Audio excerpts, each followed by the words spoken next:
I believe I'm in there now.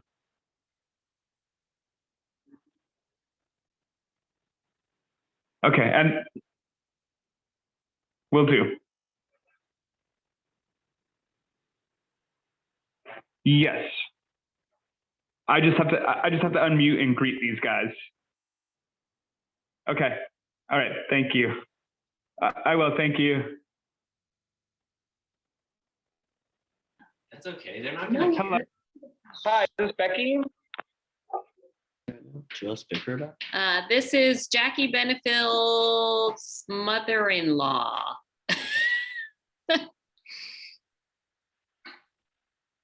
So Jackie signed up for the class. I'm just sitting here in the kitchen.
Hi, can anybody hear me? Yes. Awesome, awesome. Thank you.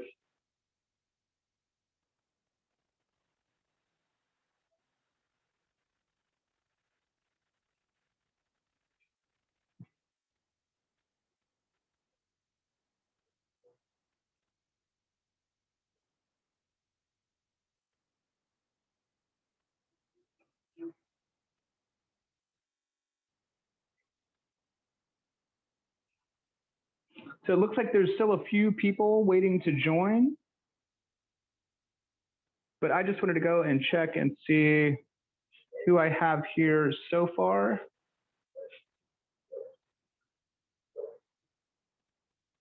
I just want everybody to kind of, turn your screen on for a second and give me a thumbs up if I call your name, just to check and make sure you're here. Awesome. So Tia Maria, is that going to be Tia Kanonika? Am I saying that right? Canonical. It's Tia Canonical. Kanonika. Okay, I'm sorry about that. No, that's okay. All right, Tia, I got you. And then Noelle, I have you. Awesome. And so Katie, I don't have you on here. Did somebody else maybe buy the class for you? Yeah, it's Katie and Zachary. It's Zachary Clark. Cool. Awesome. Thank you. I appreciate that.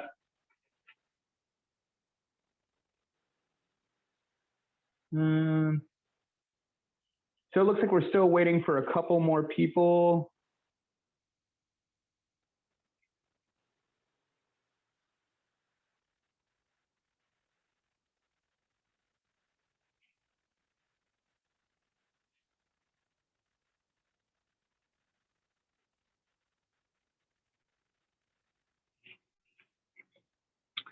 Was everybody able to find all the ingredients that I had listed for this recipe?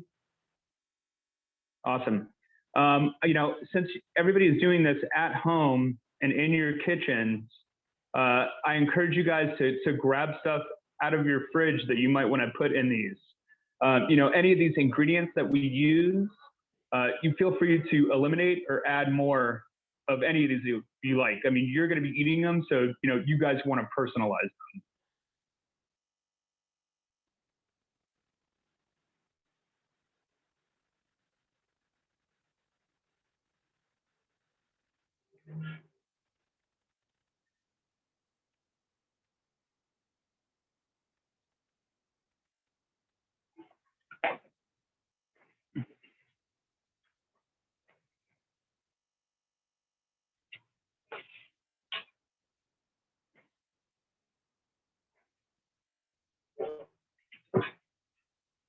Where are you that it's daylight? Los Angeles. Oh, nice. Yeah. I do in-person classes.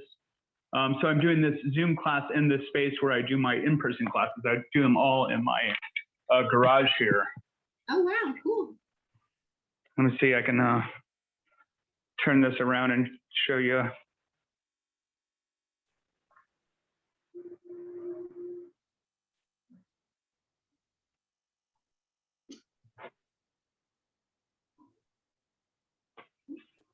So I have everything set up here outside. I do all my classes back here. Wow, pretty nice. Very nice. Yeah.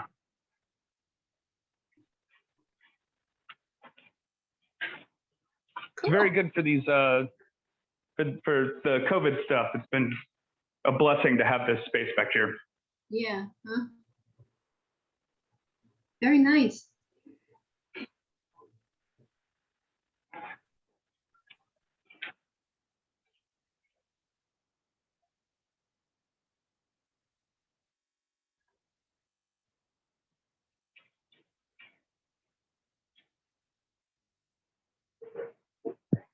So 6 p.m., I'm guessing a lot of you guys are on the East Coast? New York. New Jersey? New York.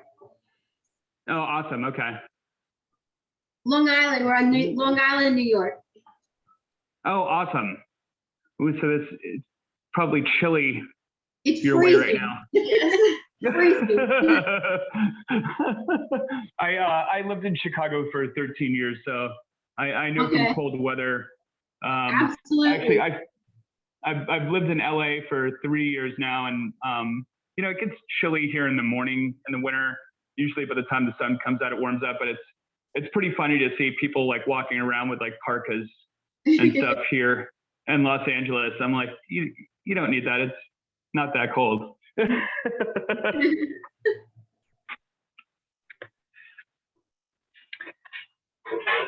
And then do I have a Jaina? Is there a Jaina?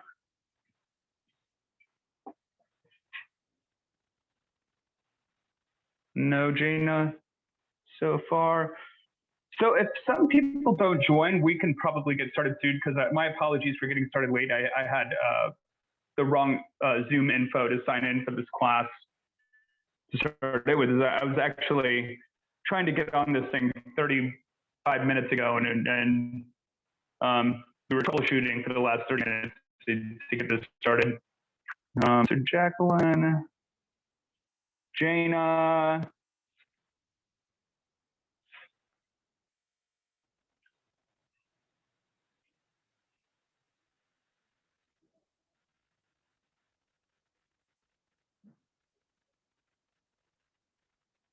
all right, I guess we can get started if everybody's ready.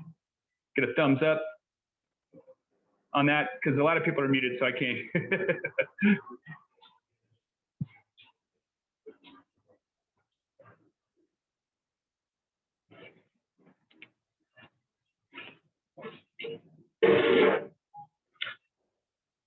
So we're going to be doing a nice basic dough for these dumplings. For the recipe that you guys have, it called for a pound of meat. A pound of meat is probably going to get you about 50 to 60 dumplings. But with this dough recipe, we're probably going to get more on the side of maybe 30 to 35 of the wraps, which is plenty, because these wraps should be big enough that you can make, double the size of a dumpling that you would normally make buying store-bought wrappers. But super easy. But if you guys, I think everybody can see that I have a little kettle here. We're gonna need to start warming up some water. So I'm gonna get my water rolling initially, because we're gonna want to add this water into the flour while it's boiling. So I'm gonna be using all-purpose flour. And I have a nice big bowl. If you guys have like a nice big, clean, dry bowl to start out with.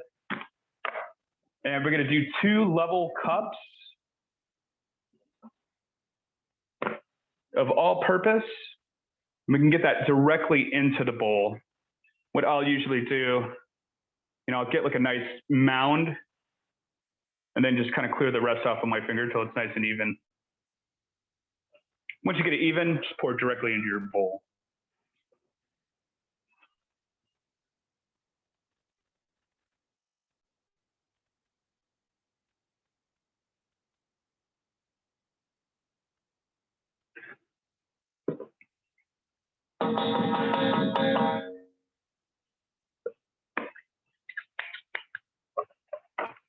Beautiful. Now on the recipe I have for this, guys, it calls for 3/4 cup of hot water. But what we'll do initially while we're adding this water, we're gonna add the water 1/4 cup at a time to get 3/4 cup. So 3/4 cup full. And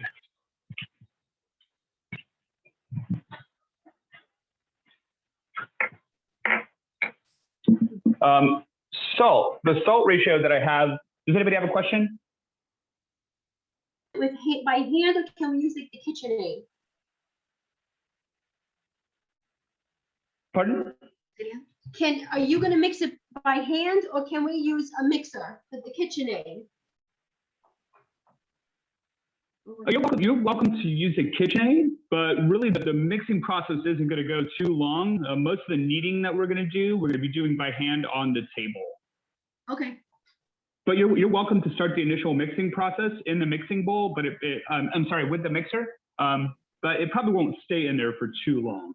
Okay, thank you. So before we add any water, though, if you guys can see, I have my flour mixture. We're going to add our salt. And depending on how sensitive you are to salt, you can use less or more. That's why I think I put 1/4 of a teaspoon is what I called for this dough recipe. That's just being on the sensitive side. If you like salt, I could say you could definitely go more. For 2 cups of flour, I'm going to be putting 1 full teaspoon of salt into my mixture. But you're welcome to go less than that if you're sensitive to salt. And so I'm just going to put that directly into the flour. And once I get that in, give it a nice thorough mix, just to make sure that all that salt is evenly dispersed throughout your 2 cups of flour.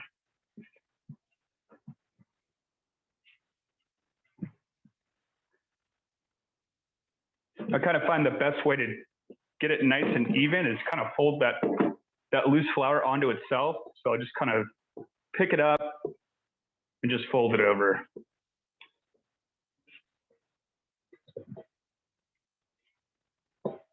I use coarse kosher salt.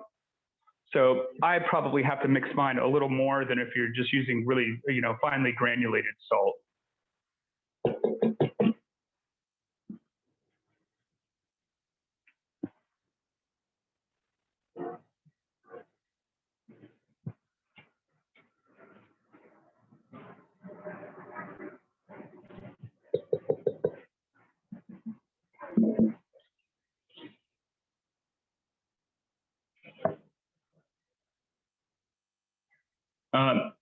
Now that we're going to be adding, boiling water to this mixture, everybody be careful. We really want to mix this water and flour with a nice spatula until it cools down before we start using our hands, because the last thing we want to do is stick our hands into this mixture and burn our fingers.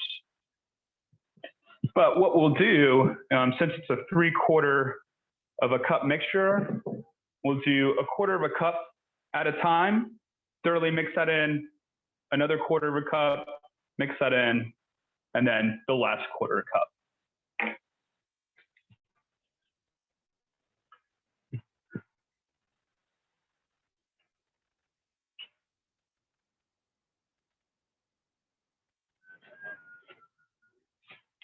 Does anybody have any questions so far?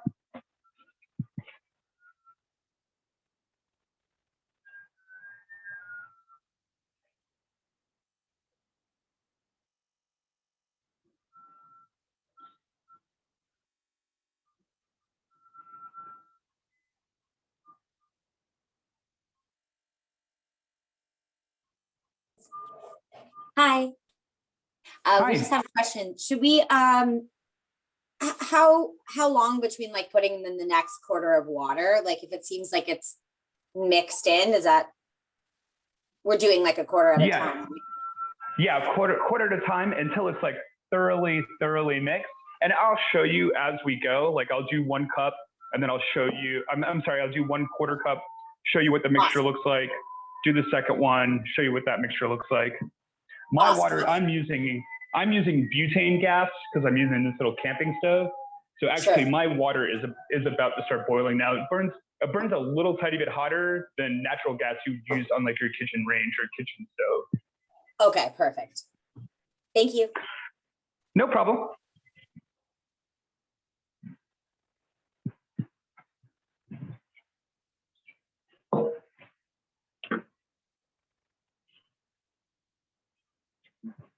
So a little bit about these dumplings. I've been doing this dumpling class for about a year now. I've done a couple of the online class, but previously I've used another chef's recipe.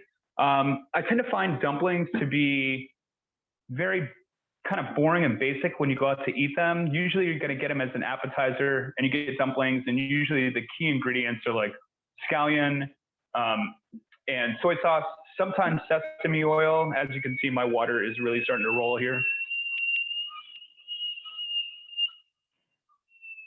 So ours is going to have a lot more flavor than that. I feel like, dumplings, you have to rely solely on your sauce to get flavor. With these dumplings, you'll be able to get flavor out of the dumpling, so you won't have to rely on the sauce too much. So now I'm going to add this first 1/4 cup. And I'll just hold it. It's okay to get a little bit extra water in there. I'm just going to hold it directly over the mixture till I fill it. And then I'm going to just kind of start moving the flour around as I add the water. Kind of like small drops at a time.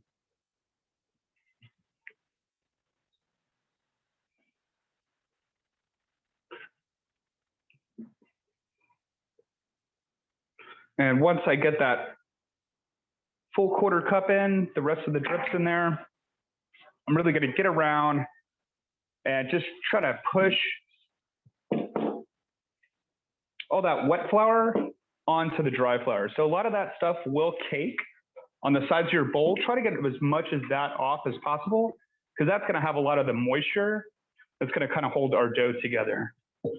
So at this point, you can see I still have a very, very, flour forward mixture, a little bit of clumping, but that's exactly what you're looking for. And then we can move on to the second quarter cup. Same thing, I'm just gonna hold it right over it. And then initially start mixing before I start letting some of this water back into here. And with the second one, you should really start to be able to see it clump.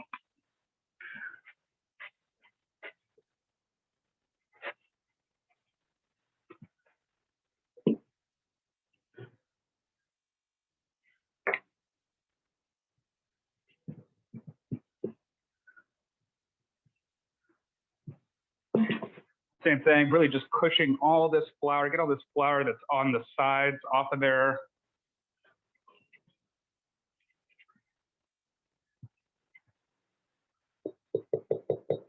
And by this round, you should have some nice big clumps in your dough. Is everybody's dough looking good at this point? Anybody have any questions? Okay, I'm gonna move on to the third and final quarter cup. Again, same process. Kind of slowly drip it while I'm stirring it.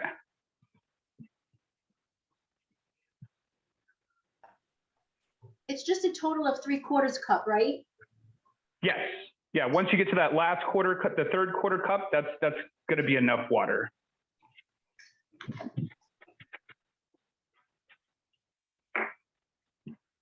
And from here, give it a mix.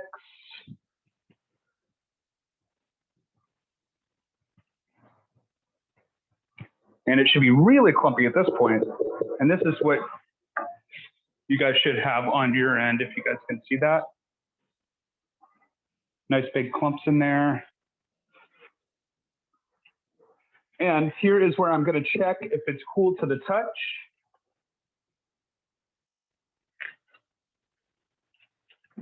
Once that boiling water does get mixed in with that room temperature flour, it should cool off fairly quick, but always be careful. Usually what I'll do is pick up one piece and just give it a press. And yeah, that's cool enough to work with my hands with. So what we're gonna do now is we really wanna start kneading this into a ball. And what I'll do is kind of take my hands and I'm kind of breaking up some of those bigger clumps just to release some of that moisture so it picks up some of the dry pieces that are in there. Now I'm not going to focus on this too much because once we start kneading it, it'll really start pressing together. But also this is a good time to check the temperature and make sure you can handle it. So mine looks pretty good. And what I'm going to start doing now is really start kneading this. And if you can see, I'll use my fist kind of in a turning motion and just kind of push all that moist flour onto that dry flour.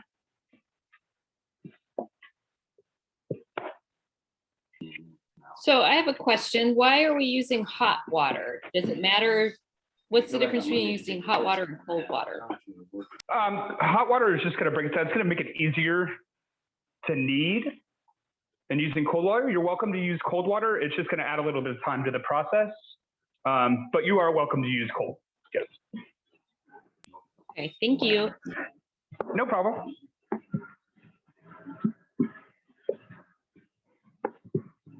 And as you can see, I'm twisting and turning. There'll be like these little pieces Bring this over.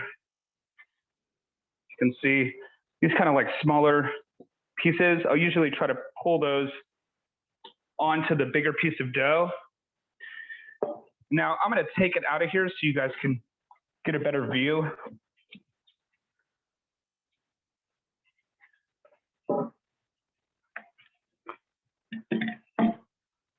So what I'm going to do is put it on a nice, dry, clean surface. Kind of use my palms to push it down, fold it onto itself. Keep all these little pieces. Will try to run away from you. Try to keep those together as much as you can. But basically use your palms and the weight of your body to push it down. You'll notice sometimes you have these little dry spots and areas. You want to really get those pushed down.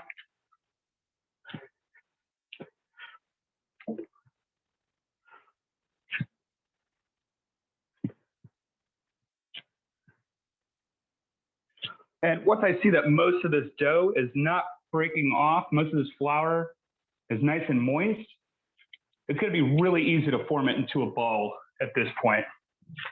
But what you can do, if you guys can see this, it'll have like these big cracks and things in it. You really just want to use the force of your hand to push that ball down on the table and try to get any air and gaps out of those cracks.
And it shouldn't take too long.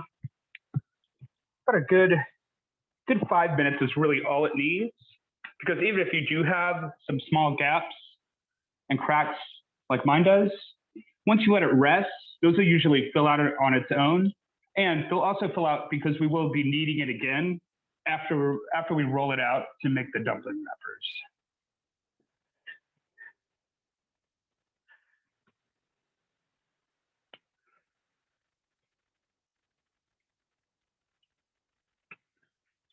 And what I'm going to do once I get my nice ball, when it looks like this, you guys can see, I'm going to throw it into a bowl. I'm going to take a few pieces of paper towel.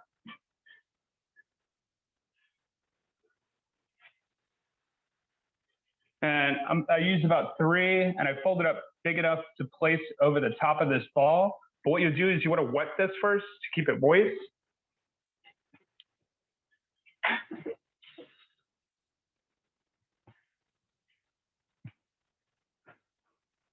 So if you can see, I got this a little bit wet. You don't want it too wet. What I'll do is kind of wring a lot of this moisture out of the paper towel. You just want it to be damp, not soaking wet, because it'll make your dough ball a little too gummy.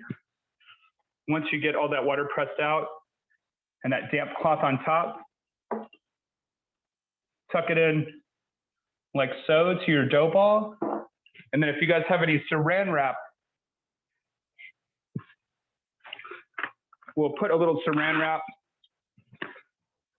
over the top just to keep the air out and keep some of that moisture in. And then don't refrigerate this during this process. Just keep this out on the counter. Some recipes do call for refrigerating it, but it just makes it a lot harder to roll the dough out once it gets cold again.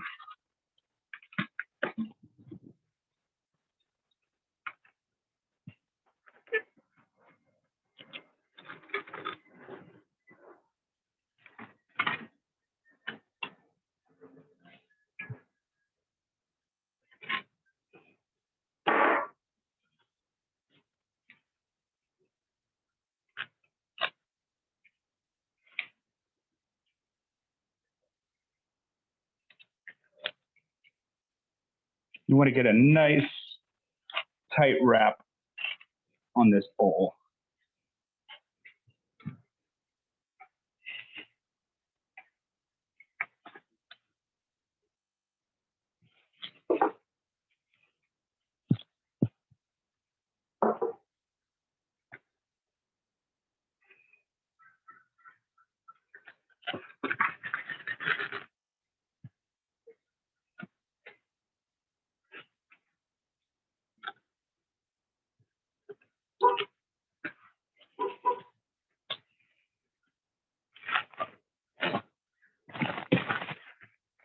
All right, and now that I have it nice and tightly wrapped in a bowl with that damp paper towel on it, we can just set that aside for now and we can start working on our veggies in our mix.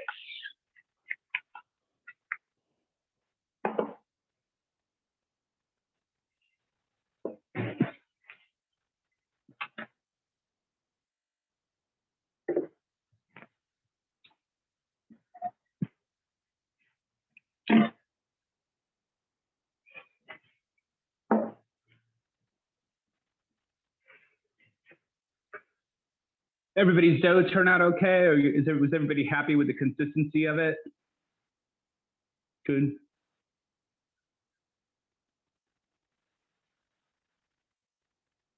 Awesome. So if you know, again, any of these like veggies you guys are sensitive to or want more of, you know, feel free to add and eliminate. But initially what we're gonna do is we're gonna start with our veggies and we're gonna marinate those for a couple minutes before we add our meat. But what we'll do actually, because the dough should rest about 20 minutes. Yeah, what we can do is we can get our entire mixture ready. And the last thing we'll add, if you guys did buy cilantro to put in this, we'll add the cilantro last, just because I like for that to go in fresh. I feel like it holds up better in the dumplings. Nothing is more painful for me to go out and eat dumplings and like bite into the dumpling and get like a soggy scallion. And that's because they usually put the scallion in there with the soy sauce and it just gets it wet. You know, I love the taste of cilantro, but I also like it to have some snap in there. So we'll add everything first and then we'll do the cilantro will be the last step of the procedure before we actually build the wraps. So I'm going to start with red pepper.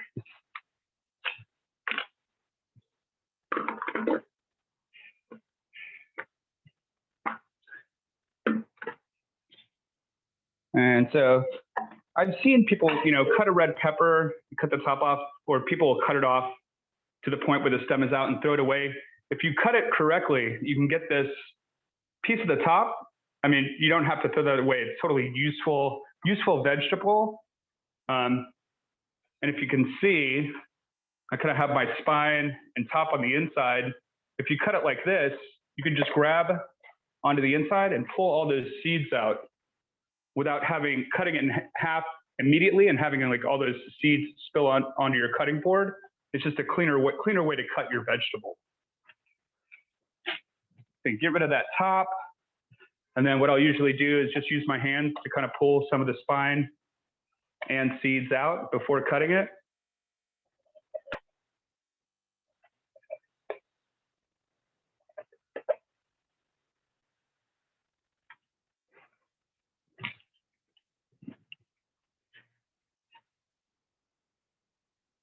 And then I'm going to use a little smaller mixture than you guys. So I'm going to use about 1/4 of a red pepper. Cut it down like this. I usually don't cut a red pepper on this outer skin part just because it could be slippery, it kind of has a waxy edge. If you're trying to get nice straighter cuts, always cut from the inside of the pepper. And usually I'll just drag my knife down.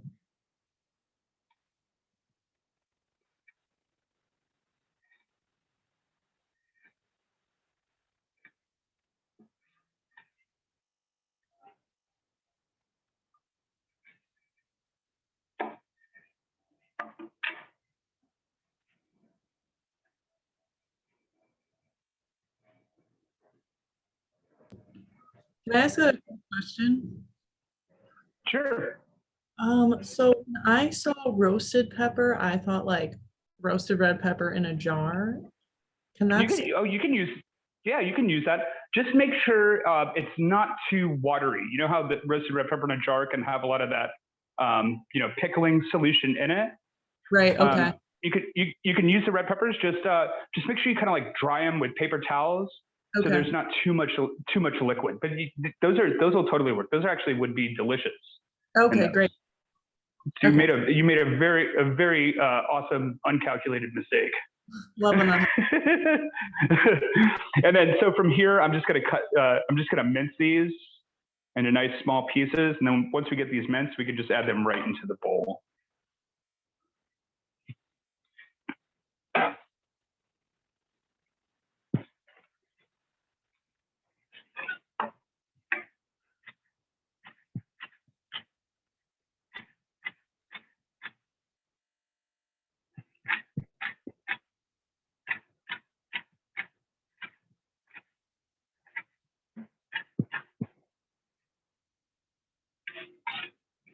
And then got all my peppers. I'm just gonna throw those right in.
And then next I'm gonna move on to onion.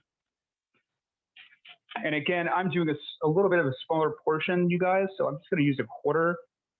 But what I'll do is just take the two ends off, separate those, cut my onion in half. My onion is pretty small. Sometimes red onions be giant. I found these little guys. Then once I get it in half, you can peel the outer layer off. And usually I'll just take the entire first layer off this thing. Sometimes red peppers can be a little tricky, and you'll find yourself sitting there, for 45 minutes trying to peel this one little tiny piece of skin off. I just say go ahead and peel the entire first layer off. And then from here, I want to get nice small cuts. Again, if any of you guys are sensitive to onion and want to use, less, or if you love onion, want to use more, go for it. These dumplings are yours to personalize.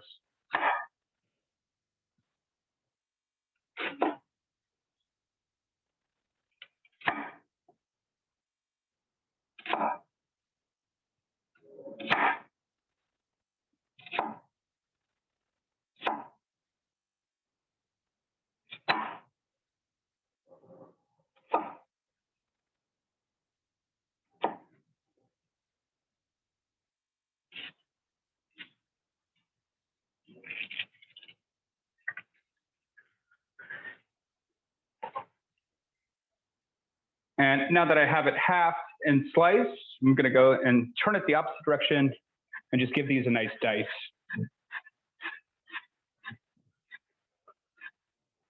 Once I get about halfway, I'm going to flip it over on its end. Just makes it a little easier to handle, depending on what hand you are. If you're right-handed, you'll want your left hand on the flat edge, and it would be the opposite if you're left-handed.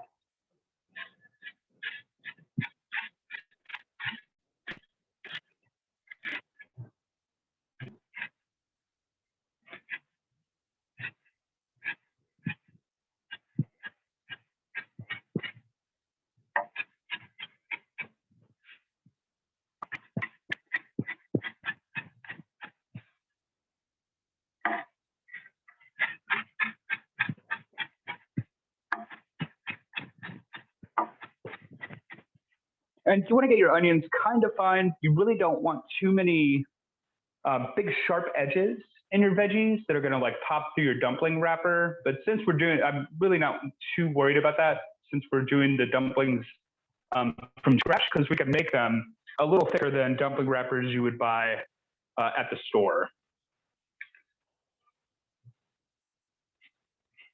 So once I get all my onions chopped, I'm just going to move those directly over into the the mixing bowl. I'm going to clean up my area.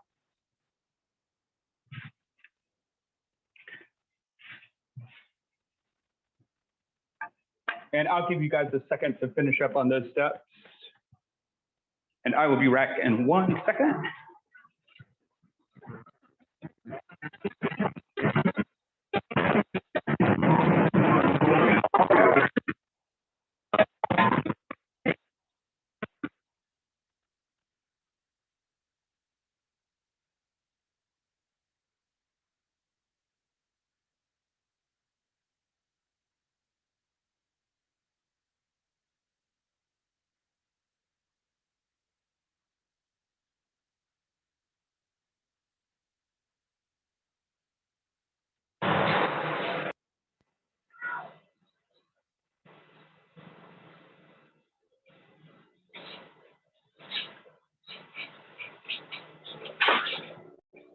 All right, can everybody hear me? I just wanted to make sure my sound is still on. Yep, you're good. Gotcha.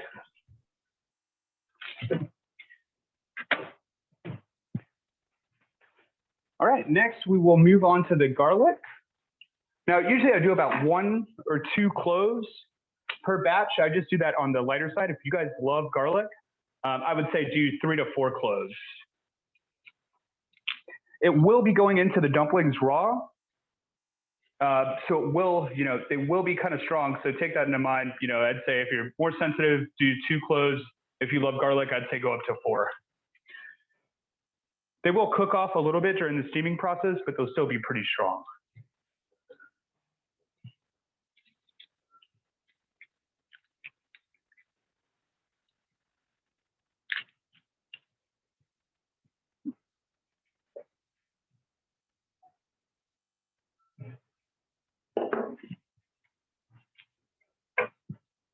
And the garlic, I'm just taking 2 cloves. Mine are humongous, if you guys can see these. And I'm just going to use my knife edge. And what I'll do is take my knife, keep the blade away from you, set it down directly onto your garlic, give it a little pop. It kind of has a dual purpose. It'll get your peels off nice and easy. And it also releases the oil and the garlic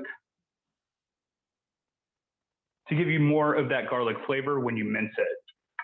So this one didn't pop too well, so I'm going to give that one another smash.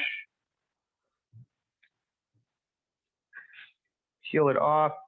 And then now it's a good time to try to get, clear up your workspace a little bit just before you start doing the garlic so that you don't get any of those peels or pieces of the onion in there. Pieces of the onion skin, as well as the skin of the garlic. I'll usually clean that up. Now, if you guys have, a lot of people have garlic mincers, you're welcome to use a mincer. I'm just going to do mine by hand. And I'll just usually slice it up.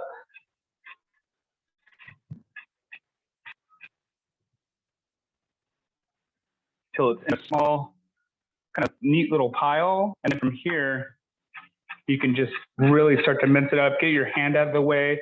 You use your other hand that you're not holding the knife with, put it on the top of the knife. It'll give you a little leverage. So you can kind of move your knife in like a 45-degree angle and get all that garlic nice and chopped. I'll usually every once in a while kind of push any garlic that's stuck on the side of your knife blade. Push that in, kind of bring the pile back in, and then repeat that process a few times.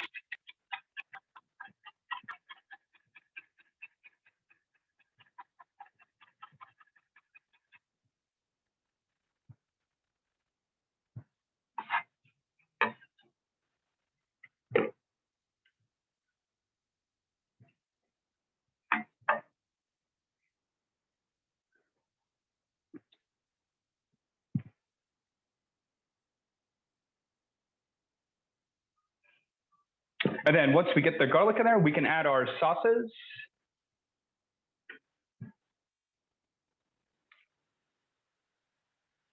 And then, so I have a tablespoon. I'm going to do, actually, since we're going to be using soy sauce in our dip, we'll just do a teaspoon, 1 full teaspoon of soy sauce into that mixture.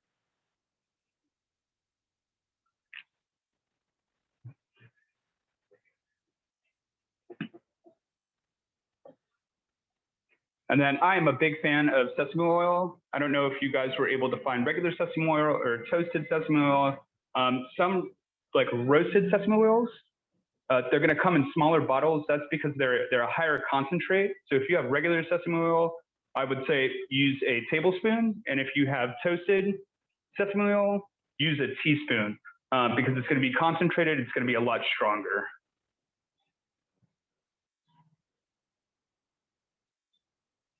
And then I'm going to add that right into the mix. I don't know how, I don't have this in the ingredient list for the class, but I don't know if you guys like spicy or not. If anybody has sriracha that they would want to put in these to give them a little extra kick, I would recommend, you could either use any kind of hot sauce you like or sriracha. I'm just going to add an extra teaspoon of sriracha into my mix.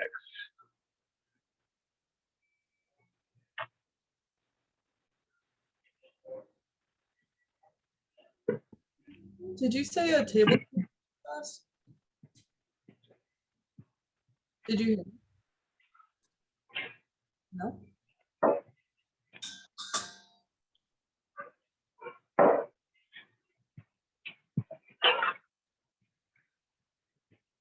Now I'm going to give this a nice thorough mix.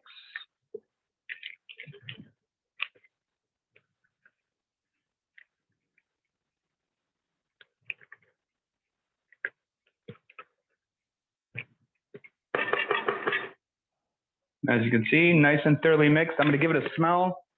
Smells awesome. We'll let this sit for a couple minutes before we add the meat in here, just to let these veggies marinate for a couple minutes.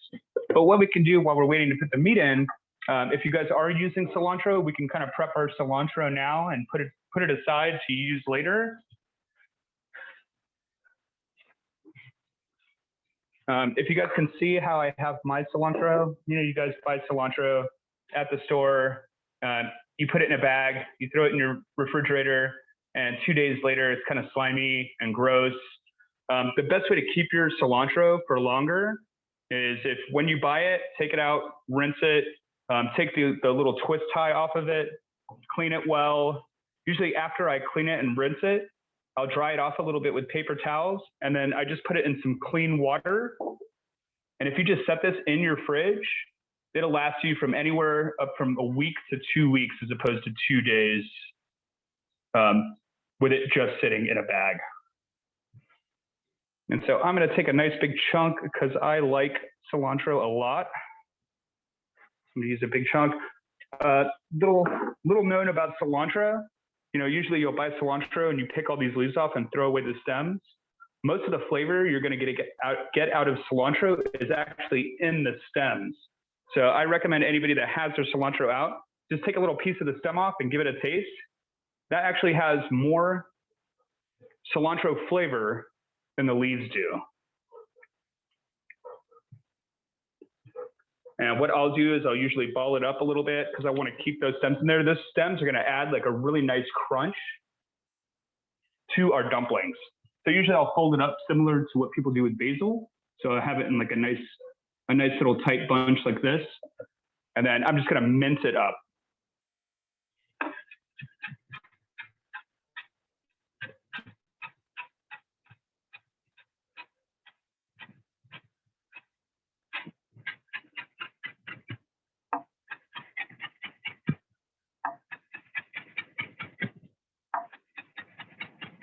And I'm going to leave my stems a little chunky because I love the crunch that it has in these dumplings. And so once we get our cilantro nice and minced up, we just put it in a little dish and we'll set it aside. And we're not even going to worry about putting that in until we start building the dumplings. what you can do is if you guys want to just throw this back into the refrigerator, you could throw your little mix back in there.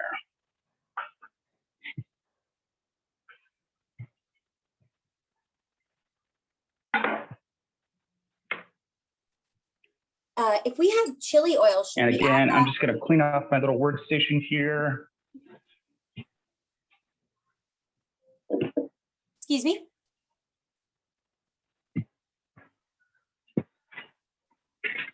I don't think you can hear us.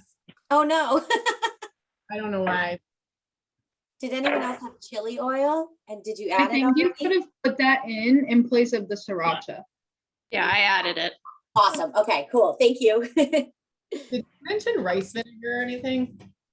Yeah, I think the rice vinegar goes in with the sauce. The dipping sauce, because I got that as well. Okay.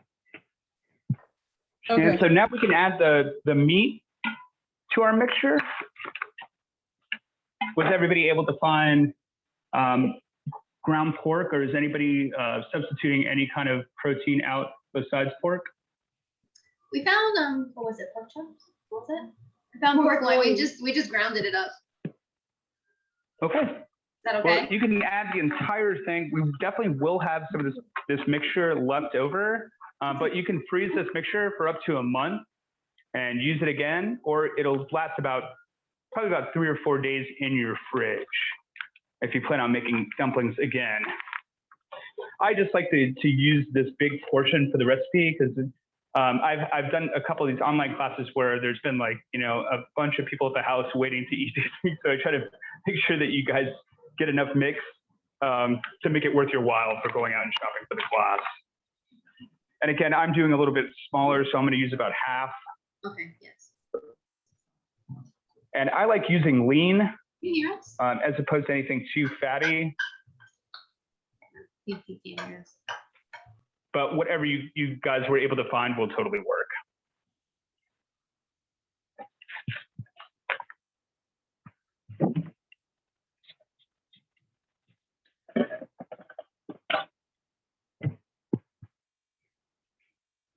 And once I get the meat mixture in there, I'm going to thoroughly mix that up with the veggies.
And I have my mix in there. Take a nice, your guys' mix, it shouldn't be too watery. At this point, like once you mix the meat in, if you can hold your meat, kind of give it a tilt, just make sure there's not too much like excess juice or anything in there. If there is, you might want to dab some of that out with some paper towels or pour it off if possible, but it should look about like this.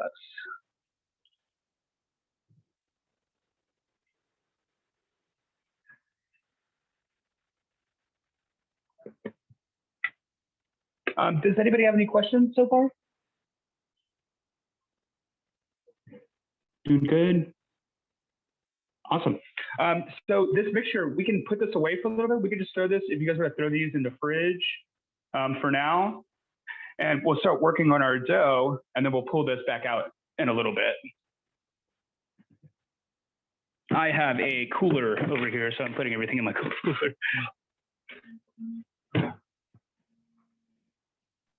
Can you hear us? Hello?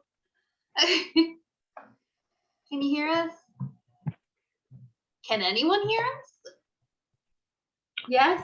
Yes. Oh, we okay. hear you. All right. We can hear you. I So think, now we'll start working with the All right, dough. have We it really go. want to make sure you have a nice, clean surface to work on.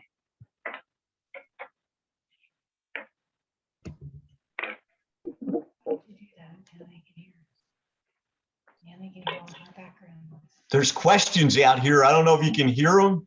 Hello? You can't hear anybody. Okay.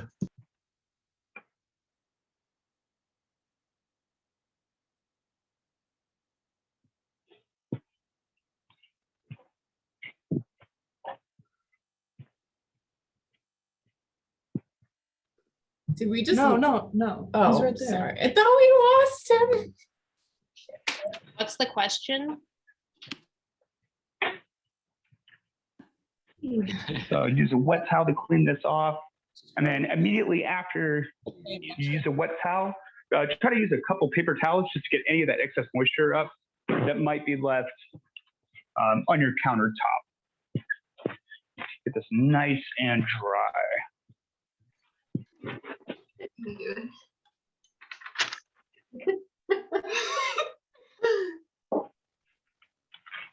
So I'm going to take a look at my dough here. You can't hear us.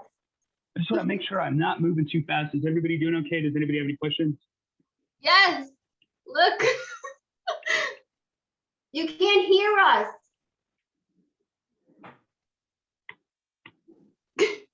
Backwards. Can he see? Okay. Good. No, he can't hear us. He's just saying he's waiting for questions. I don't think he can, but I like this So idea. I'm I going to like pull up this my dough. But he must not not be be able able to to. put it These back like up. little cracks and He stuff. must not be able to see you. Let it rest enough. You'll know when it's properly rested. If you take your finger and push in, and He must that not little be indentation kind of pops back out, you should have a little give on your dough. Like That's that. great. It won't be much, but you'll just see it bounce back a tiny bit. Cole. Did you have a question, Meg? Oh, yeah. Good. I think somebody else actually had a question, but it sounds like you can't. Can you hear us?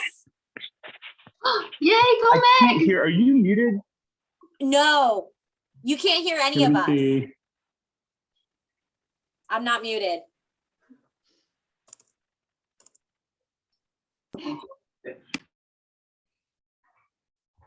We went back to the dough. Meg, for some reason I can't hear you. How about me? Can you hear I me? don't know if I could hear a few of you talking earlier. Oh, really? Can you hear us? Can you hear us? Tia, I Tia, cannot can you hear hear you. Tia? No. Oh, No, he said he can't hear you. Okay. So weird. Okay. can he Here is see what I'm any going of to us? do. I'm going to try to adjust my my Bluetooth here and see if I can fix this. My apologies, guys. It's so weird that it's selective. But we can all hear each other. Yeah. Good idea with the sign. That was very smart. I love your Star Wars shirt, by the way. Oh, There we go. go. There we go. Now I can hear. Can you hear us? Okay, so I'm sure you guys had. Yeah, I can hear now. I'm sure you guys had questions if you guys are writing notes and stuff. We were helping each other. We did dumplings and everything already. We're waiting for you. You guys have been able to hear me though, right? Yes. Yeah. You couldn't hear us. Okay. I could not hear you. No, now I can hear everybody. Sorry That'd be about so that. sad if we couldn't hear you the whole time. I'm sure I would have gotten a lot of these Yeah. and stuff. That kind of stuff. Okay, awesome. So did anybody have any questions on up to the point that we're at so far? I know someone said they wanted to use chili sauce or something. Oh That yeah, was of us, course. but Yes, We mixed yeah. it in. Yes. You know, anything you guys have in the fridge that you want to throw into these, you can. I mean, if you guys have jalapeno and you want to add some jalapeno to the mixture, Maybe I'd some say go mozzarella? for it. I mean, you totally can. It might be weird with like the sesame oil and stuff, but It was not a serious suggestion. I was gonna say do one. Yeah, And take yeah, exactly. don't do 15. Yeah, exactly. Okay. And now, so we can start rolling out our dough a little bit. We don't need a rolling pin for this portion. We can do all this by hand. And what we'll do is kind of knead it a little bit again as we roll it. So as you can see, I'm just kind of like rolling it out on itself.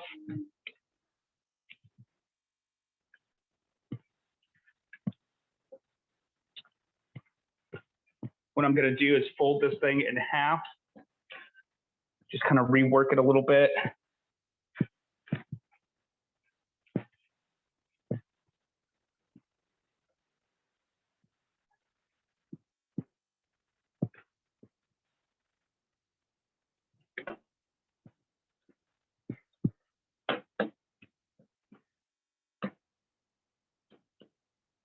And once you get it to about like this, to where it's like, you know, almost the size of like a small baguette, we can cut it in half and just start working from each half.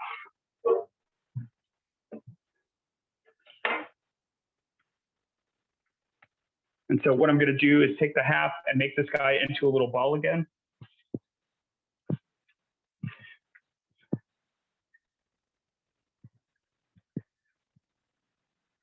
And then from here, we can start rolling it out.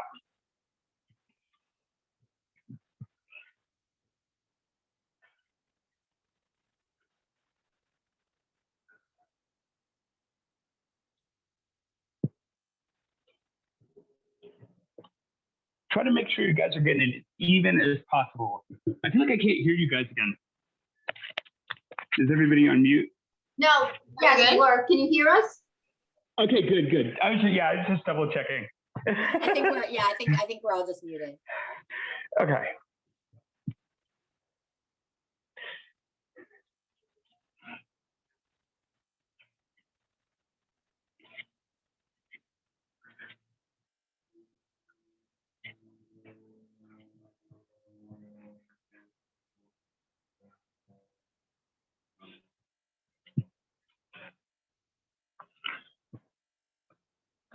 So this is an 8-inch chef knife. So I have it probably about 10 or 11 inches.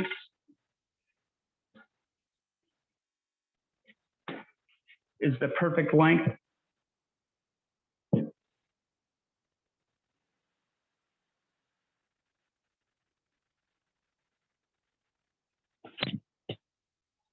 Does everybody's look like this guy? Let's go around and see.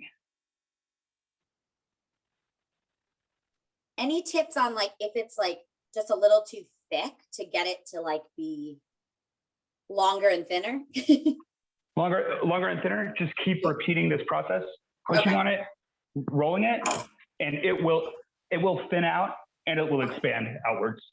Cool. Always, if you guys can see, like start from the middle, because your middle is always going to be your thickest part. Right. Start from the middle and kind of slowly work out. If you guys can see, my hands are kind of slowly going outside because your middle is always going to be a little bit bigger. It doesn't like roll.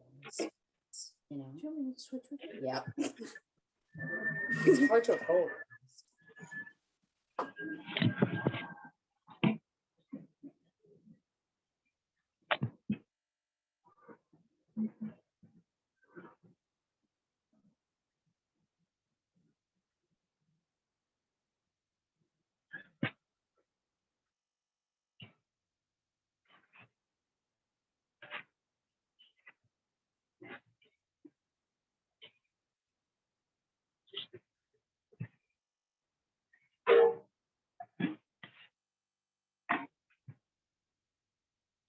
And then from here, we're going to start cutting it. And so what we're going to do is we're going to slice it, and we're going to do about 1/2-inch slices all the way down this guy. But let's start with one, because again, you know, your middle is going to be thicker than your outside. So let's start with about 1 inch, just on this first one. And what you'll do, so if you guys can see, you have this little nub. What you're gonna do is use your fingers to kind of flatten this guy out and push it into a circle.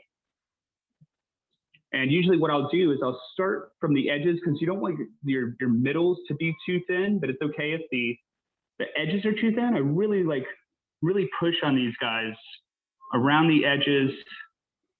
And then once you feel like they're nice and thin, you'll see that they start to become a little bit like translucent.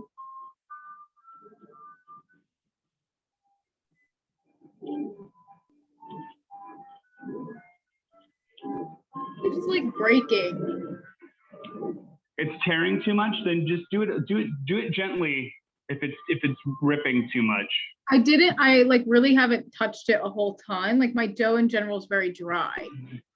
Is it really? So Yeah. what you'll do, sorry, let me go back. Was that Noelle? Yeah. Noelle, let me check out can you bring, let me see your dough. Can you hold it up to the camera? Yeah, that does look a little dry. What you can do is add a little bit more water to that entire mix and try to like knead it again. Because it should have more of a consistency like this. It should be nice and like floppy. If it's like breaking in half when you do this, you definitely need to add more water. But I would say add a tablespoon of water at a time. Okay. Don't use the quarter cup. Do 1 tablespoon, give it a mix. And then, if it still seems a little too dry, add 1 more tablespoon until you get a nice soft consistency. Unfortunately, that's the hard, I hate doing this and not being able to like show you exactly what this feels like through Zoom, How big? Before, so I have an idea of what it should feel like. Yeah. Sorry, did somebody else have a question? How large should they be when we're done with it? You want them about how big of a circle? How big of about the size of like the rim of a pint glass. Do you guys have pint glasses at home? Yeah. Yeah. If you guys have a pint glass, like traditional kind of pint glass, it should be about that size. So mine was a little thin. So this guy is pretty small. It is not the size of a pint glass because I have a pint glass out here that I have my coffee in, and I'm at about, I'm close, but not there. But that's why these first couple cuts, because everybody's dough is going to be a different size. This is where we got to figure out how much we need to cut off to get this size, if that makes sense. Yes, I got you.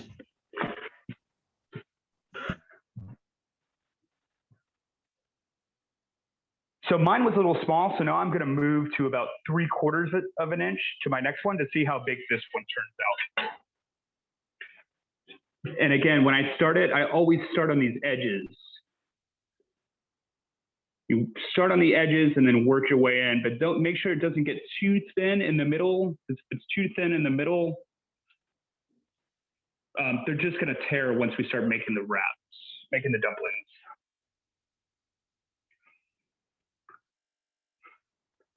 If you do make some small ones, don't discard these. We can still use these. And if anybody has any flour handy,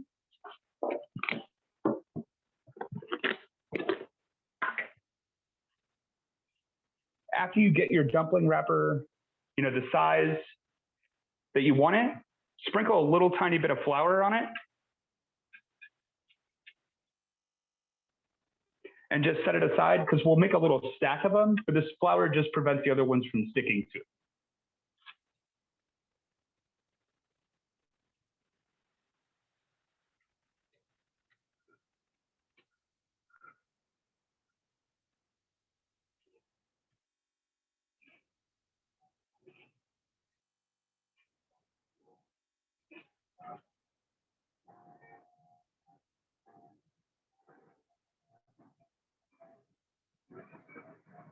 And again, guys, you want your edges to be thinner than the middle.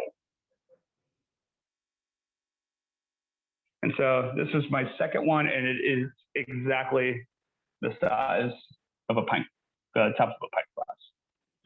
So again, with this guy, now that I have him built, I'm gonna rub a tiny bit of flour on either side of him and then set them into a pile.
How they looking, guys? Can you guys still hear me? Yes, you're good. Okay.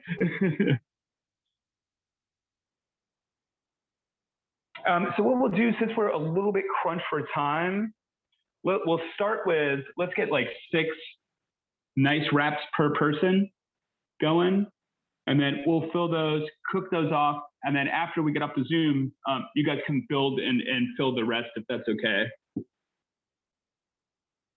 Sounds good. Cool. So I'm at 3. And then if you guys can see, there's mine, I don't know if you can see through the light. From the angle I'm looking, I can see I have little spots that are like really translucent. Those are the spots I'd be worried about. You don't want to be able to see through these things too much.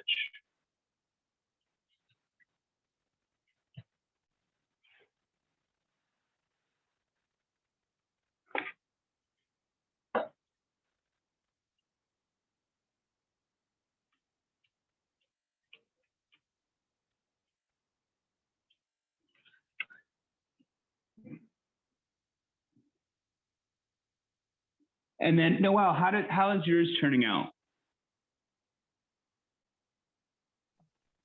Good. I've added more water. And did it help? Yeah, it's helping. I got 2 done. How many? So. Okay, how many tablespoons of water did you have to use? I used one, like a little less than a full tablespoon for the first half, and then I have the second half like kind of sitting in another half of a tablespoon. Perfect.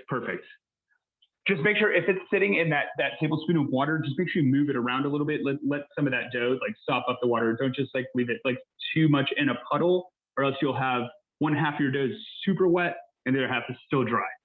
I flipped it over like a few times and no Perfect. puddle right now, so should be good.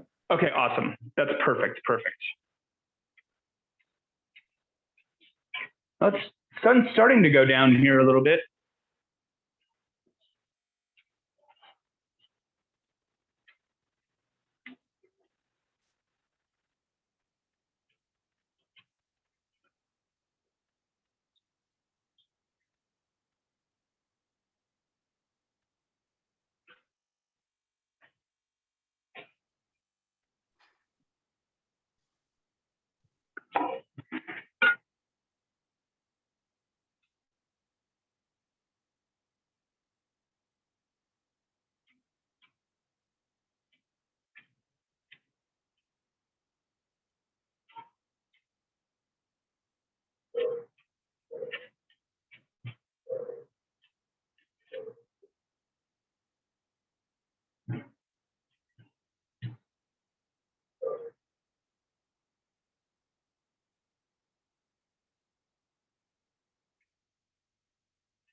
So if you guys can see on this one, you might experience some that have a tear or a hole. I don't know if you guys can see that well enough. I have a little hole there. What I'm gonna do is just kind of push it on itself. And you can fix those holes just by using some of the dough around it, just to fill it.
Gene and Mike, you guys doing okay?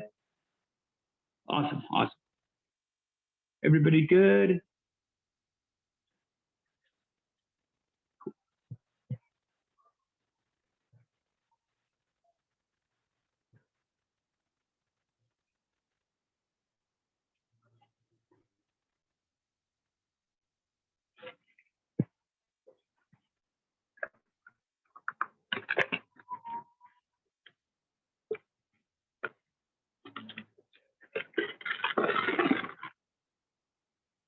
What did we do with the eggs? We have eggs. You had on the recipe. Yeah, that was from a previous recipe. I used to put the eggs in the mix, but there's actually no need for them. Okay. Thank you. I actually forgot that. I forgot that was on there. That was supposed to be taken off when I put the class up, but I guess it got accidentally left on there. But there's no need for the eggs. I used to use it inside the mix as a binder, but it really doesn't need it at all. How about the bok choy? What's up with that? That was supposed to be on there too. I have where I can at the market. You guys do have bok choy. You guys should add it in there. It's going to give it like add a nice crunch to it. You guys did buy the bok choy. Should we add the egg if we added the bok choy?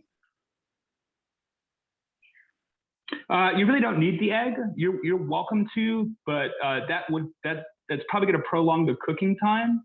And it would be hard for me to check if they're fully done, because if you're using egg, the egg has to be like fully cooked in there along with the meat. But you can just eliminate the egg from the process. How much of the bok choy should we? I find that it just. So you know how bok choy kind of has like stalks similar to celery. You can use two of those full. Just make sure you wash them, because sometimes bok choy does get a lot of dirt around the base of it. Wash them well. Use 2 stalks. And you can use the leaves as well in there. So the entire thing. It's going to add a nice crunch, nice texture to your dumpling. Oh wow, there is a lot of dirt. Yeah, a lot of dirt. Those things get really dirty. And unfortunately, I thought I had taken that off. I used to use those in my in-person classes, but the area that I live in, Los Angeles, I could not find any bok choy that was like decent enough to even use.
And so now I have my 6 ready to go. I'm gonna pull my mix back out, add the cilantro, and then give that a thorough mix.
So we need to make a little glue component for these guys.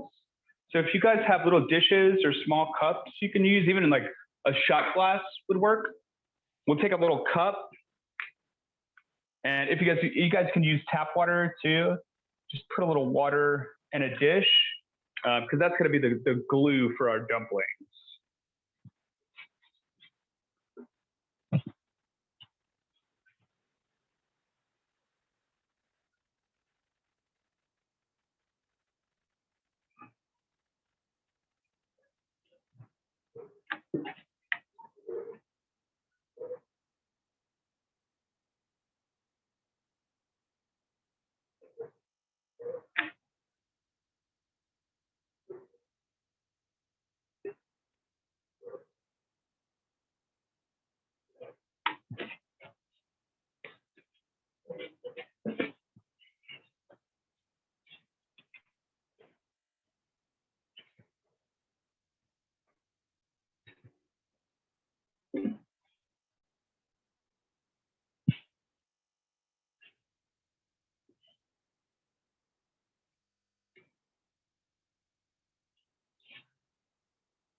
How's everybody doing? Good. Pretty Does good. anybody have any questions?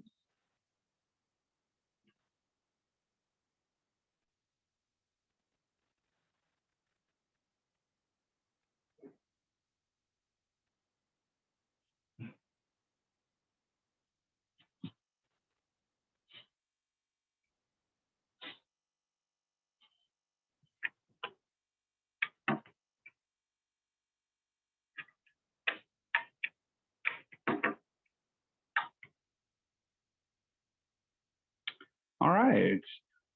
So I'm going to move on to the filling. Now, the measurement of filling is never going to be exact unless you have, identical dumpling wrappers.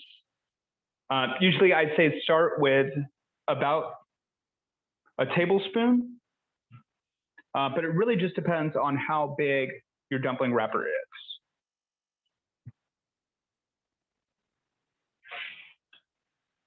So I'm going to start with about this much. You guys can see.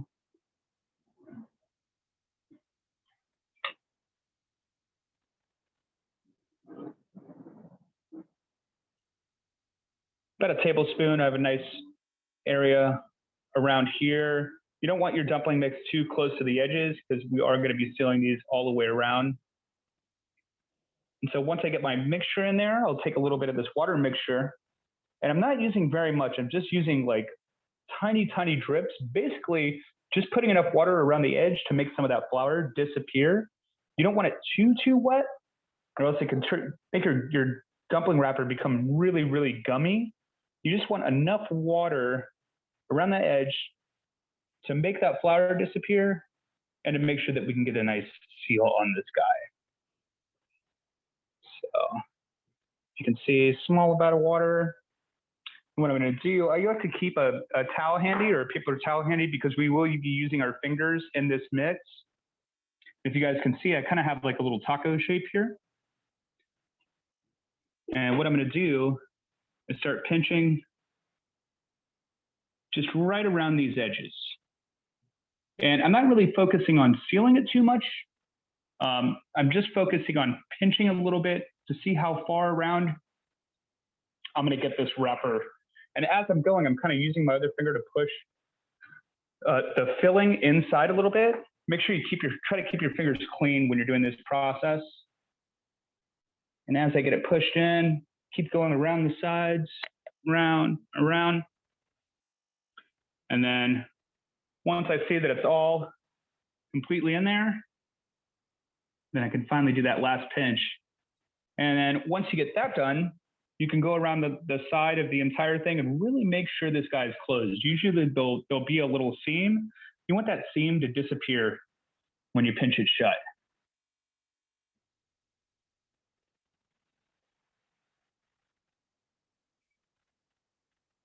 Be careful not to pull too much on the wrapper and try to stretch it, because it could potentially make holes in your dumpling.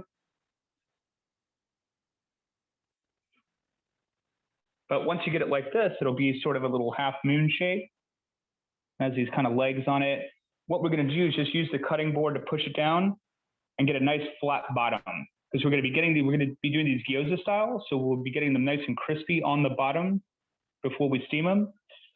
But also, this kind of has a dual purpose.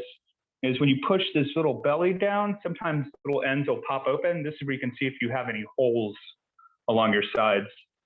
Just make sure you have a nice, if you guys can see, nice flat bottom.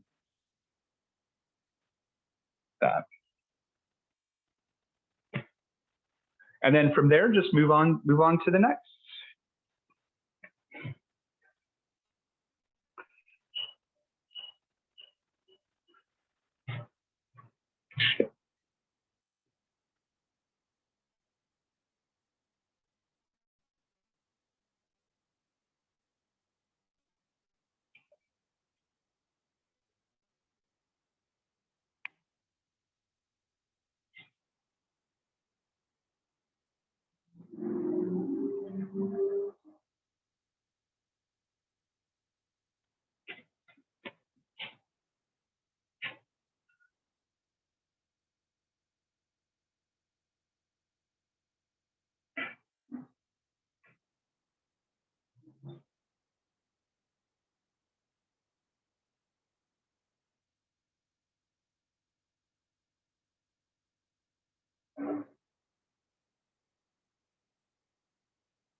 Were we supposed to put the cilantro in? Yes, yeah, mix the cilantro in. My apologies. Did everybody hear me say that to add the cilantro? I didn't. Okay. I just do the cilantro last, just so it doesn't get like slimy in the mixture and has some nice crunch to it. You cook it.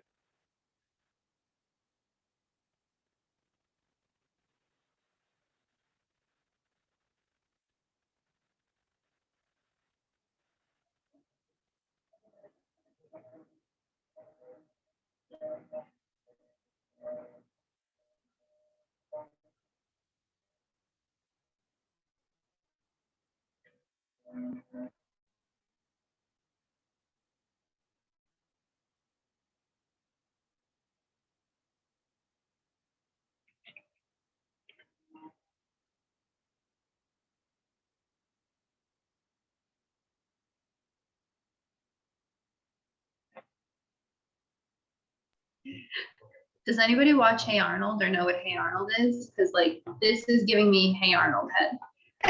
Football head. Right? I love Okay. it. Yes. You got another millennial in here. Oh, 90s baby. That's Hey Arnold. That's the cartoon, right? Yes. It just reminds me of his head with his hair. I don't think I've ever watched that. I think that might have been a little after my time.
So everybody's turning out okay? Nice thickness. Have you guys had any that have been tearing or anything? Any that were hard to manage? I'd say if anything, you start doing it and you have a huge tear in it, you're trying to remedy it and fold the dough back over and fix it. If it's too much, I would say just start over. Start with a new wrap. But say you have a dumpling with some tiny, tiny little holes. Like if you can see this guy has some small holes. That's okay to have those tiny holes. All that's going to do is provide a little ventilation inside the dumpling, and it's just going to help with the cooking. So it's okay to have some like tiny, tiny holes in there. But if you guys have giant tears or any tears on the bottom, I would suggest just starting with a new wrapper.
How much oil do we put in the frying pan?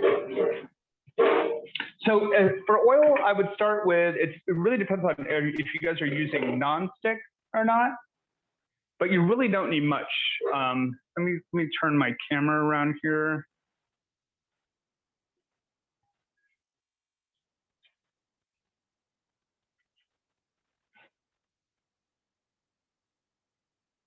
So I'm using like a pretty super nonstick pan, so I really don't need to put too much oil. So if you're using a nonstick, start with a tablespoon of oil, and when you do your heat, get your heat to like a medium-high heat. These things can burn really quick. I'm using butane, so it's going to burn a little different, but if you can see where my setting is, I'm at a pretty lower setting. If you're using your range at home with natural gas, I'd say use medium to a medium-high heat. Mine is going to be a little lower just for this guy. And what I'll do, if you guys want to start getting your pan hot before you add the oil, the cooking process really does not take too long for these guys. I like to use a mixture of extra virgin olive oil and canola oil. But avocado oil works, vegetable oil. I would say just don't use extra virgin by itself because it tends to cook at a higher temperature. It could possibly burn the bottom of your dumplings very quickly. Question for you. I have avocado oil as like a spray, but I also have olive oil. Would you recommend one over the other? I would say use the avocado oil. Okay. Just give it a nice layer on the pan once the pan gets hot. Gotcha. Okay, awesome. Thank you. And you said turn it to medium heat? Yeah, if you guys are using a gas range at home with natural gas, use a medium to medium-high heat. Okay, great. Thank you. Hi, question, is peanut oil okay? No problem. All right, thanks. You can use peanut. I think peanut oil cooks at a high temperature too. I would say if you're going to cook with the peanut oil, totally fine.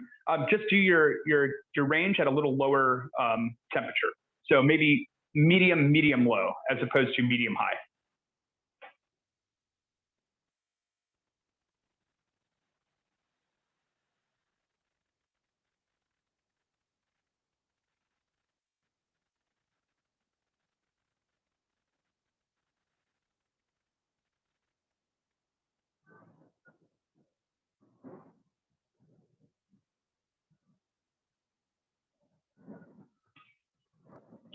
So now I got my pan going, nice and hot. Now I'm going to add my oil. So I really don't, with my pan, I really do not need much. Is everybody in the pan still using, do you guys have glass lids?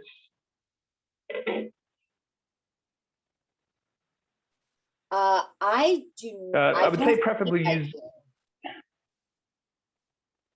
Okay, so you're gonna check if you don't have a glass lid and you're using like a lid solid where you're not gonna be able to see into the pan. Just make sure during the steaming process, not to check it until after about 2 minutes, 2.5 minutes. Okay, gotcha. Thank you. No problem.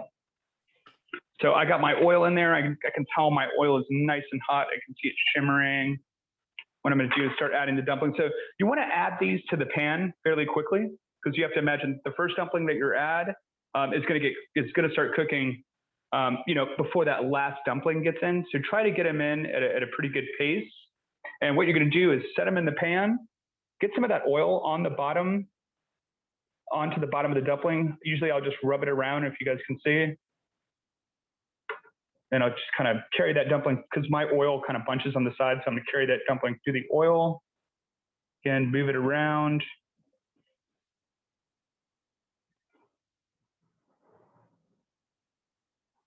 And I give them a nice space in between each other. If you can see, probably go about like this because they will swell a little bit when they're cooking.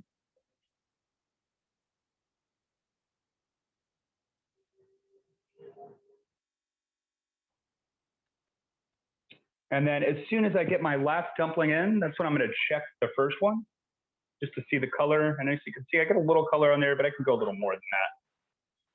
As I'm doing it, I'm constantly moving these. You just want to make sure that they don't stick to the pan. So I constantly just kind of give them a nudge, make sure they're moving around in here, kind of redirect some of this oil around, make sure the oil is touching every one of them. And it shouldn't take you too long to get the color.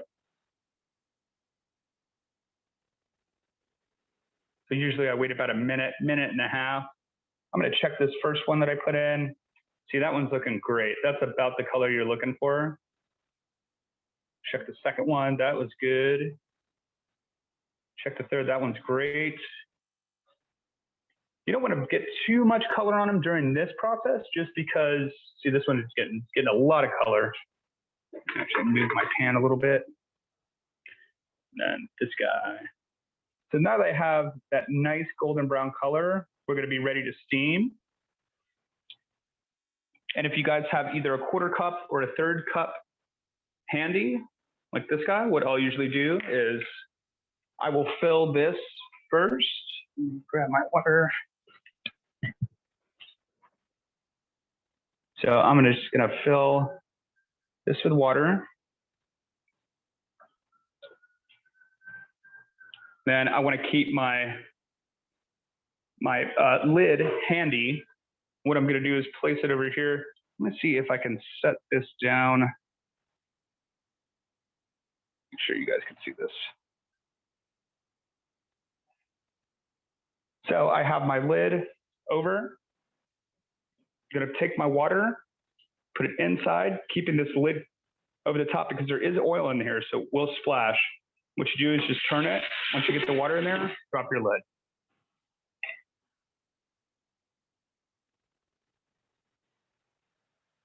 And then this process usually takes about 2.5, 3.5 minutes. If you're not using a glass lid, I recommend not checking it for after 2.5 minutes. Because the more you check it, the more steam you're going to let off and the longer it's going to take for them to cook.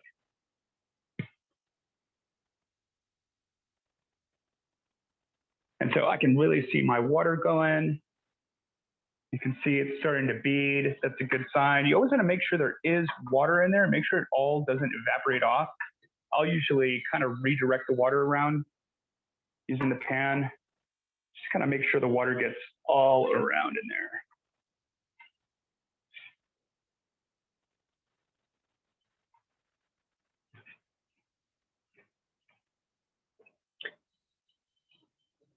And so now I can see through the glass that the texture is starting to change a little bit.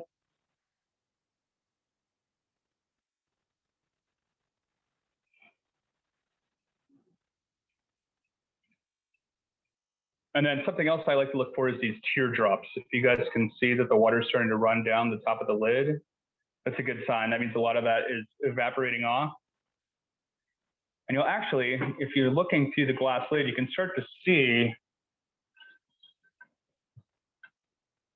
they're changing shape a little bit. They're starting to swell. That's a good sign. That means they're cooking on the inside. They'll actually start to like bubble inside there.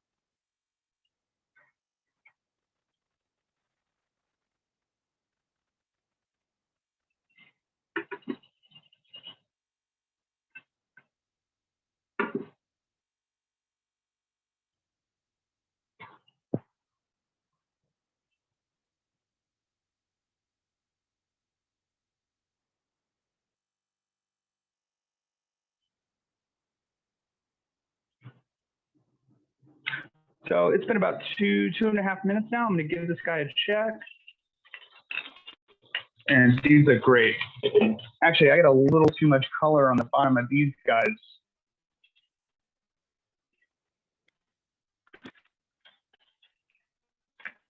But what we'll do is we'll take them out and just take one out and check the middle. As long as it's thoroughly cooked on the inside, you are good to go. So I'm a little crazy with the heat, and like I was saying, they will get away the steam as well as how dark one is. But it's actually good because it adds like a lot of crunch and flavor. It actually has like a caramel flavor to it. So I'm just gonna take a peek at the first one. And just looking to make sure it's cooked all the way through on the inside. It is.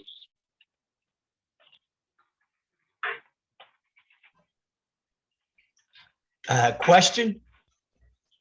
What would the internal temperature, what should it be? If you have a thermometer, the internal temperature should be about 135 to 140. Thank you. No problem, because if you're using pork, you want that pork thoroughly cooked. Not generally safe to eat like ground pork at anything less than medium well to well done.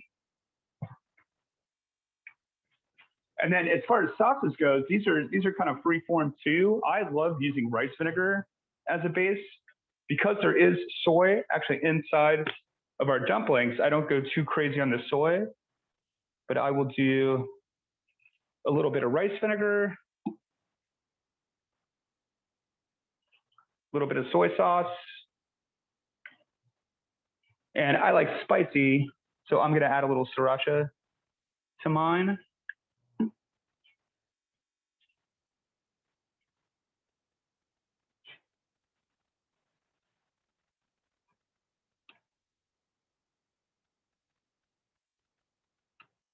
Are we using the hoisin sauce at all?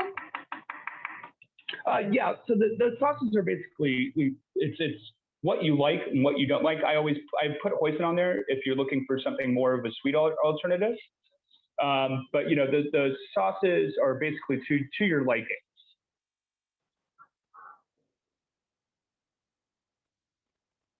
Okay. Is there a So I'm gonna cooking give my method first one. that, is there a cooking method that you would suggest if you like your dumplings not so much crunchy and just more of like that steamed effect? Yes, so then you would do it without frying first. What you would do is take like a porcelain plate. Let's see if I don't have a porcelain plate out here, but I can show you an example with this plastic plate.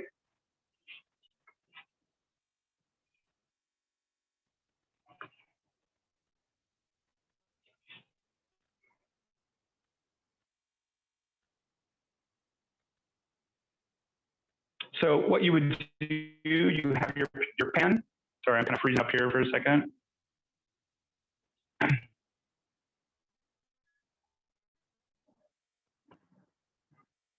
So your pan, and then you did this before, you heat it, you have it, completely cool, no heat on it whatsoever. Put a piece of parchment paper down into the pan, place a ceramic plate on top of that parchment paper, and then you would heat up your pan at about medium heat, and then while your plate is in there, you would add water in between the pan and the plate. So not pouring water directly over the plate, in between, so the water goes underneath the side of the plate and in between the pan. And same process, steam for 2 and 2.5 minutes, the same ratio of water. Thank you. No problem.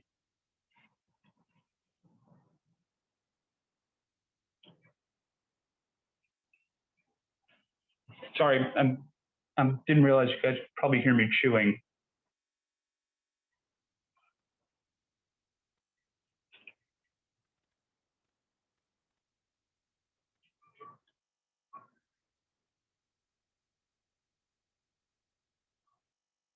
And does anybody have any other questions? how did everybody's turn out? I'd love to see how they turned out if you guys made some.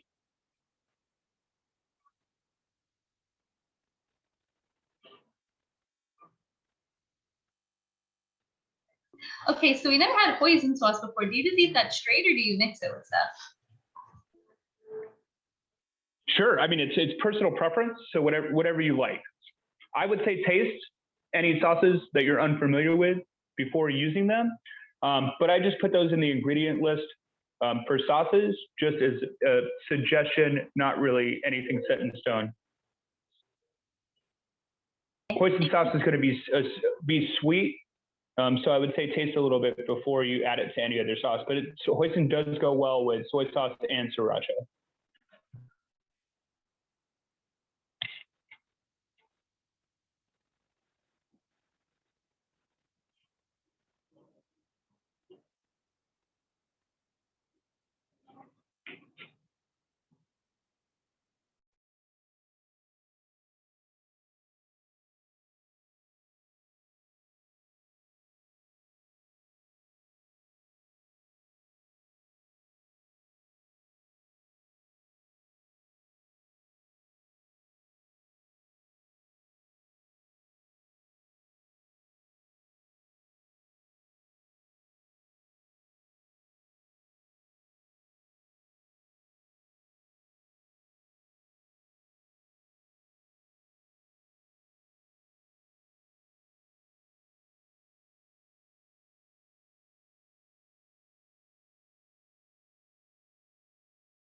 Does anybody have a finished product they'd like to show off? I'd just like to take a peek and see how you guys turned out. So let me see, Gene. I'm gonna blow you up here so I can take a better look. You see? Oh, those look great. Can you hold the bottom up a little bit higher? I just can't see the bottoms.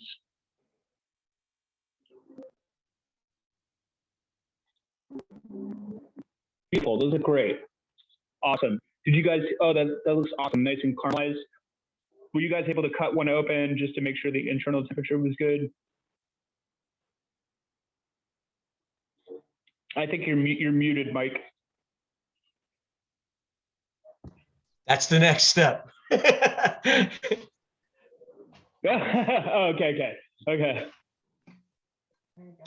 Yeah, I always just check one just to make sure, because you can always throw those back on if they need to get a little more cooked. Because sometimes, depending on how thick your dumpling wrapper is, will affect on how they cook on the inside. Yeah, they needed an extra minute to get it to that internal temperature that you were talking about. Minute, yeah. Yeah. Yeah, 135, yeah. And guys, they will be hot. Be careful when you let them cool for a minute before you.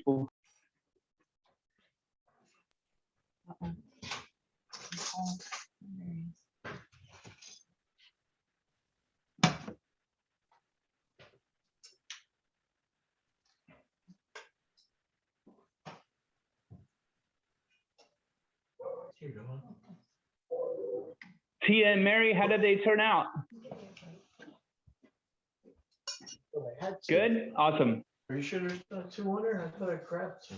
They're really good. Really good? Okay, awesome.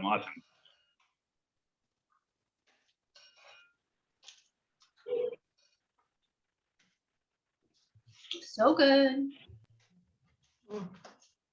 Meg, everything good? Yeah, we need a little more time on ours. I think we kind of had it a little lower than we needed, but we're getting there. Let me. Can I see one of them? Or are they back on right now?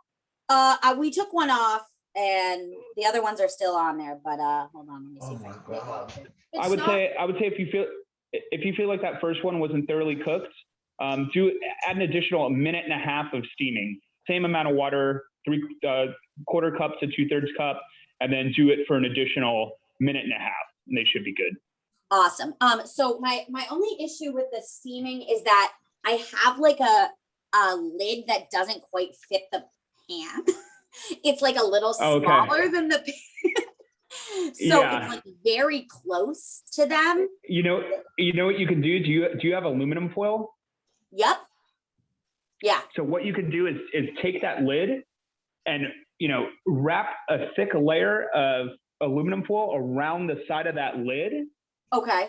And it should fill that space enough to get it to fit in the pan tighter. It won't be exactly tight, but it'll be tighter. You won't have any gaps if that lid is smaller. Do you know what I mean? Should I do like a full layer of aluminum foil like underneath the pan lid and then stretch it out across? Or That would work too. That would work too. Any way to get it to seal just a little bit while you steam it. okay, perfect. Cool. Thank you. All right. Yeah. No problem.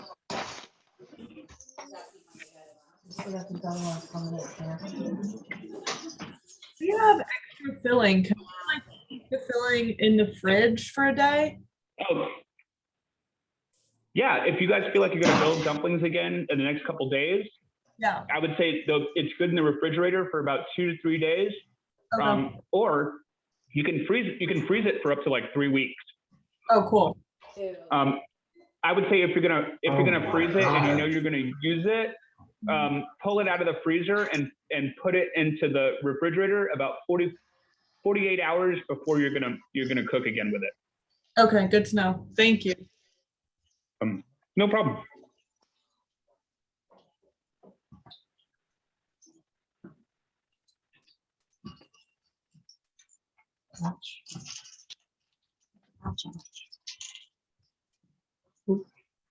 They're so good. They're delicious. Delicious. Awesome. Yeah, my apologies about the start, guys. I haven't done these online classes in a while, and I had some issues with Zoom, so my apologies about starting a little later. Does anybody have any last questions? No, just thank you so much. Yeah, no problem. Yes, thank you. Thank you, they're delicious. Thank you. These are like fun to do. Like I'll make these with my girlfriend sometimes, and I'll get the dumpling wrappers already, and we'll sit in the living room and like watch a movie and like build them together. Or it's fun to do with friends. I've had little parties where people come over and everybody builds these. So I like to add these extra ingredients to them because they're fun. You don't want it to just be an appetizer. You want to be able to make like an entire meal out of these, and with all these veggies and stuff, you can totally achieve that.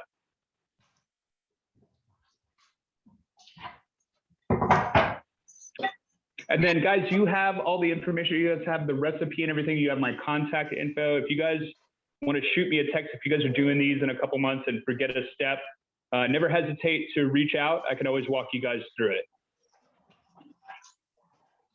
Thank you. Awesome. No problem. Thank you guys so much. I hope you guys enjoy, and I hope you guys had a good time. Thank you. Thank you. They're delicious. No problem. Awesome. Happy Friday, guys. You too. Thanks so much. Thank you. Have a good night. Thank you. You too. Thank you.